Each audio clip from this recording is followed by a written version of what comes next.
अब हम देखते हैं कि हार्मफुल माइक्रो ऑर्गेनिजम्स क्या होते हैं।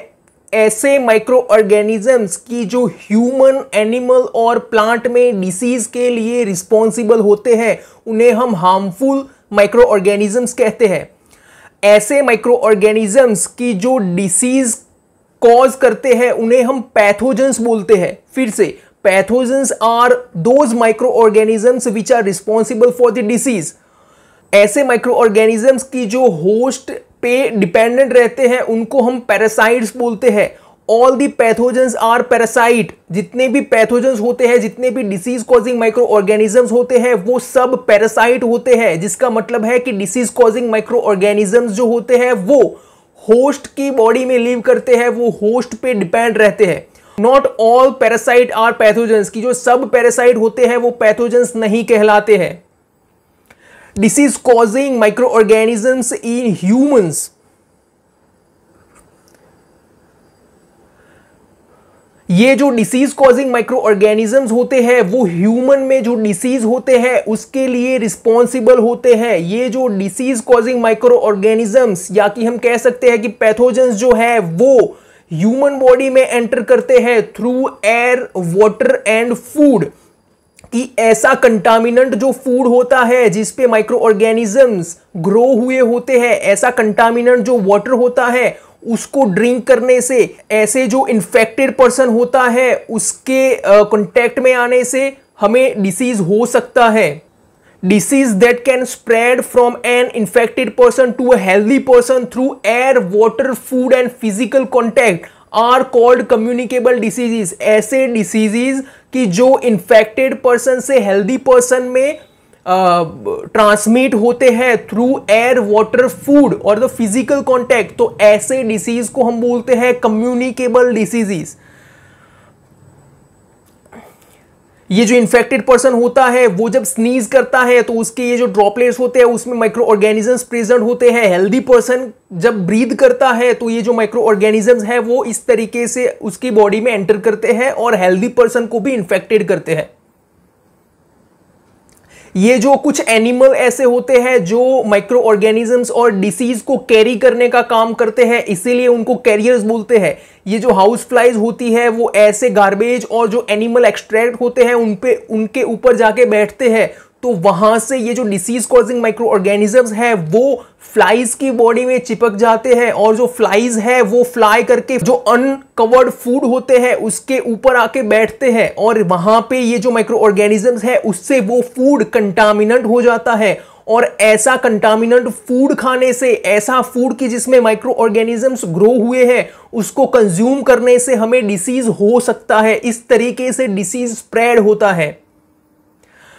जो फीमेल एनोफिलिस मॉस्किटो होते हैं वो मलेरिया के पैरासाइट जो होते हैं जिनको हम प्लाज्मोडियम कहते हैं उसको कैरी करने का काम करते हैं। ये जो फीमेल एनोफिलिस मॉस्किटो होते हैं वो फ्लाई करके कोई इन्फेक्टेड पर्सन की जिसको मलेरिया डिसीज हुआ है उसको बाइट करते हैं और वहां से उसका जो ब्लड है उसे ये सक करते हैं। और ये जो डिसीज कॉजिंग मतलब कि ये जो प्लाज्मोडियम पैरासाइट है वो मॉस्किटो की बॉडी में आ जाते हैं और जब ये मॉस्किटो कोई हेल्दी पर्सन को बाइट करता है तब ये जो है अपना सलाइवा इस हेल्दी पर्सन की बॉडी में रिलीज करते हैं। तो इससे ये जो प्लाज्मोडियम जो पैरासाइट होते हैं वो ये हेल्दी पर्सन की बॉडी में एंटर करते हैं और उसे भी मलेरिया डिसीज करते हैं। इसी तरीके से जो डेंगू वायरस होता है वो स्प्रेड होता है फीमेल एडिस मस्कीटो से, जो कि इस तरीके से ही स्प्रेड होता है। हम डेंगू और जो मलेरिया डिसीज है उसको कैसे कंट्रोल कर सकते हैं, उसको कैसे स्प्रेड होने से बचा सकते हैं कि ऐसे प्लेसेस के जहां पे पानी का स्टोर होता है वहां पे वो पानी स्टोर नहीं होना देना चाहिए, क्योंकि वहां पे ये जो मलेरिया के जो मॉस्किटो होते हैं वो ग्रो होते हैं, वहां पे उनकी ब्रीडिंग होती है। इसीलिए ये जो ह्यूमन में ये जो डिसीज होते हैं उस डिसीज के लिए ये बैक्टीरिया, वायरस रिस्पॉन्सिबल होते हैं। आप इसे अच्छे से पढ़ लीजिएगा, मैं इसमें डिटेल में नहीं जाता हूं, ठीक है।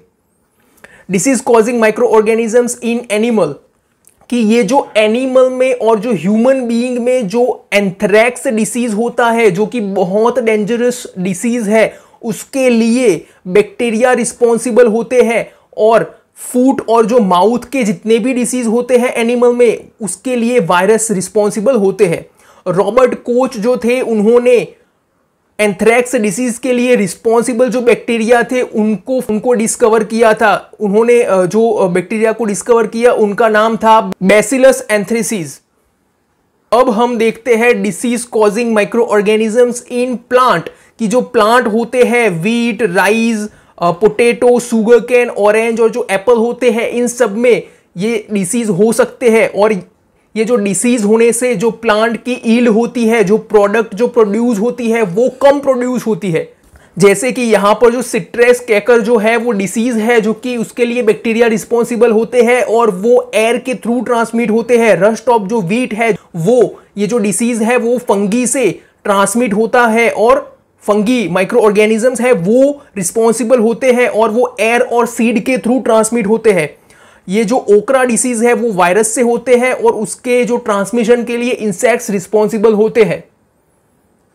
फूड पॉइजनिंग क्या है कि ऐसा फूड की जिनमें जो कंटामिनेंट हुए हैं, ऐसे फूड की जिनमें माइक्रो ऑर्गेनिजम्स ग्रो हुए हैं, तो ये जो माइक्रो ऑर्गेनिजम्स हैं वो फूड में कुछ सब्सटेंसेस को रिलीज करते हैं। ऐसा कंटामिनेंट फूड को कंज्यूम करने से हमें फूड पॉइजनिंग हो सकती है। फूड पॉइजनिंग एक डिसीज है, डेंजरस डिसीज है, जिसमें जो ह्यूमन है उसकी डेथ भी हो सकती है। तो एडवाइजरी ये है कि अनकवर्ड फूड को कंज्यूम नहीं करना चाहिए, जो कवर्ड फूड है उसे कंज्यूम करना चाहिए, और हेल्दी फूड को कंज्यूम करना चाहिए।